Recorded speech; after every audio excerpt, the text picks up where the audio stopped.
ladies and gentlemen, during January 41 alone, the North African campaign saw the surrender of about 45,000 Italian soldiers at the Battle of Bardia. This has been preceded by 38,000 at Sidi Barrani in December 1940 and another 25,000 at the Battle of Tobruk in January 1941.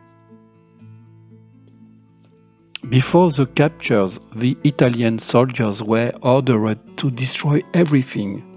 The aim was that the enemy could not take any of the supplies. Water tanks were contaminated with oil and food destroyed. This order to destroy Italian supply contributed to the troops' starvation. The detainment of Italian prisoners of war became a major concern for the Allies forces due to the sheer numbers captured. Initially, the prisoners were held in temporary tented camps in North Africa and Egypt before being processed and shipped to places around the world for detainment for the duration of the war. My grandfather was transferred to the camp number 306 at Jennifer near the Suez Canal after passing through Alexandria in Egypt. The Italian prisoners of war were housed in tents. These photos were taken by the International Red Cross several months after its passage. They show a serene and quiet captivity. This was not the case. The prisoner was stretched by an obsessional hunger.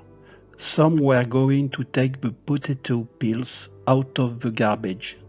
My grandfather told me about it, and I was able to read many testimonies to that effect. There were also problems of sanitaries, hygiene, disease, dysentery, lice, etc.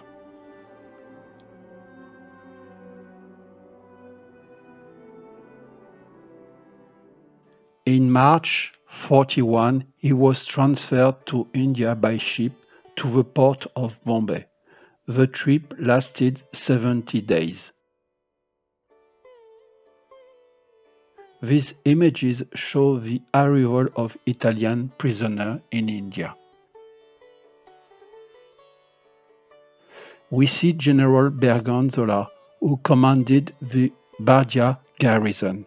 He was captured at Tobruk after having abandoned his men, fleeing by the beach of Bardia.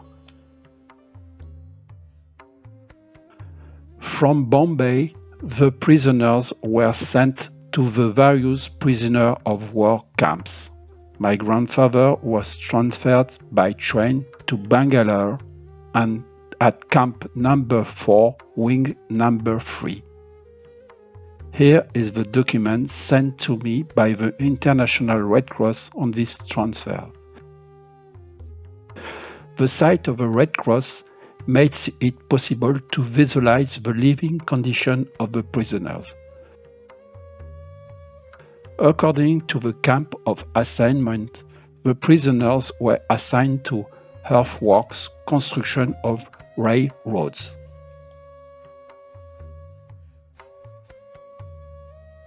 These few photos allow us to discover the activities of the prisoners of war, such as earthworks, laundering, gardening, preparing fish and spaghetti, or rather tagliatelle.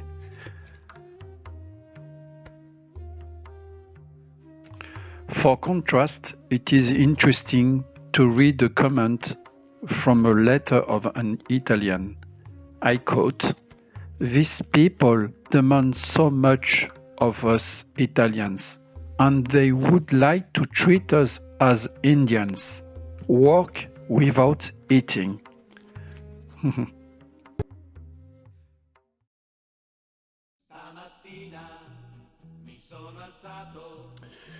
In 1943, the landing in Sicily, Operation Husky, and hazardous military campaigns precipitated the fall of Mussolini. The duchy is impeached by the Fascist Grand Council and arrested by King Victor Emmanuel III. In September 43, the armistice was signed. Italy went from being an allied country of the Germans to a country occupied by the Germans. After a speculated escape from Il Gran Sasso, Mussolini was reduced to be the head of a puppet state called the Republic of Salo, which controls the north of Italy. From that moment, the small village of Popoli, located on an important communication route between Rome and the city of Pescara, was the object of intense bombardment which caused civilian casualties.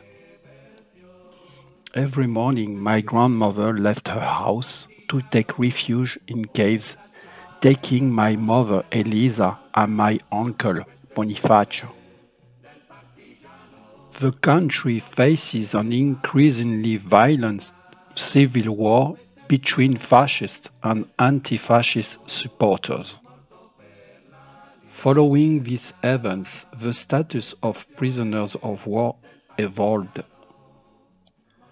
Prisoners must choose between the status of co-operators or not co-operators, royalists or fascists.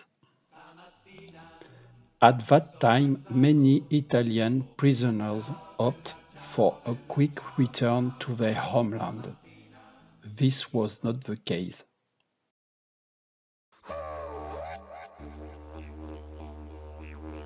After 3 years spent in India, my grandfather was transferred to Australia, to the prison camp of Murchison, a small rural village north of Melbourne.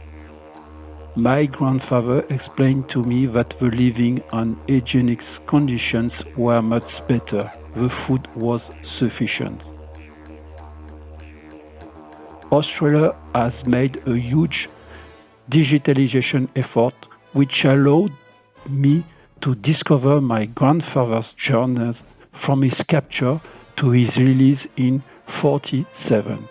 So I found 2 prisoner of war files and a document called Service and Caduceus Form, with a description of his journey during the 3 years at Murchison. He made stay in Australia's summer like many prisoners with a semi-freedom.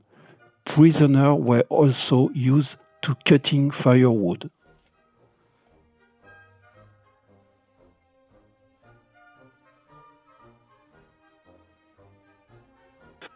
As much the search for information was difficult for India, being that the country became independent in 1947, resulting in the probable destruction of many documents. As much Australia offers thousands of documents and photos themselves on the web. As we say in French, the icing on the cake was the incredible discovery of 2 photos taken in March 1945, where we can discover my grandfather in the middle of the other prisoners. In 1945, the Allies gained ground and forced the fascist forces to surrender. Mussolini leaves Milano for Switzerland. During the journey, he is recognized by supporters of Victor Emmanuel IV on Lake Como.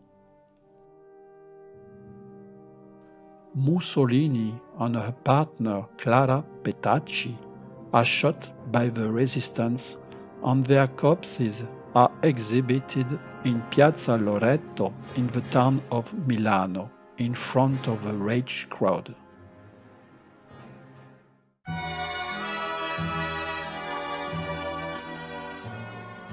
We'll meet again, don't know where, don't know when.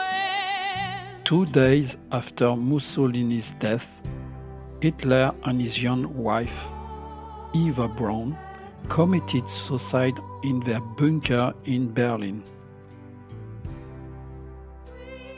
On May 8, the end of the war was declared in Europe. Began the largest displacement of people known by the mankind. The Italian prisoners asked to return home, but always the same answer was replied: no boat, no boat. Murchison held some 2,000 Italian, 1,300 German, and 185 Japanese prisoners during the international conflict.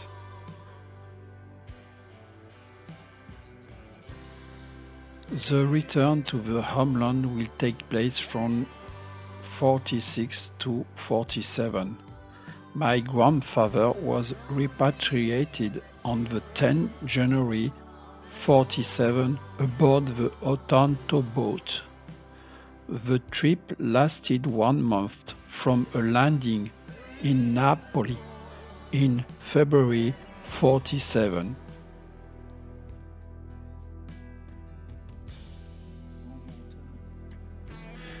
In December 47, he left for Belgium to work in the Charleroi mines.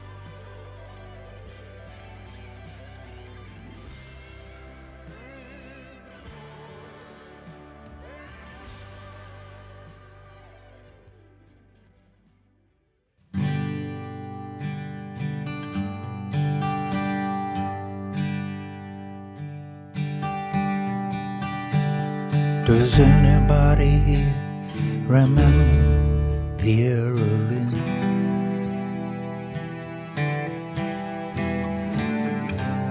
Remember how she said that we would meet again some sunny day?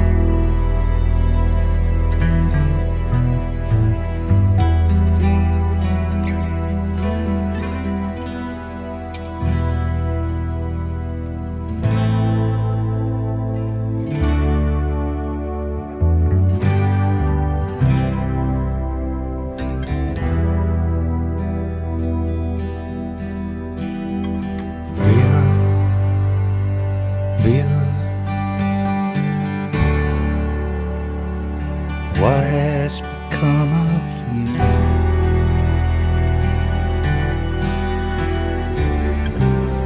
Does anybody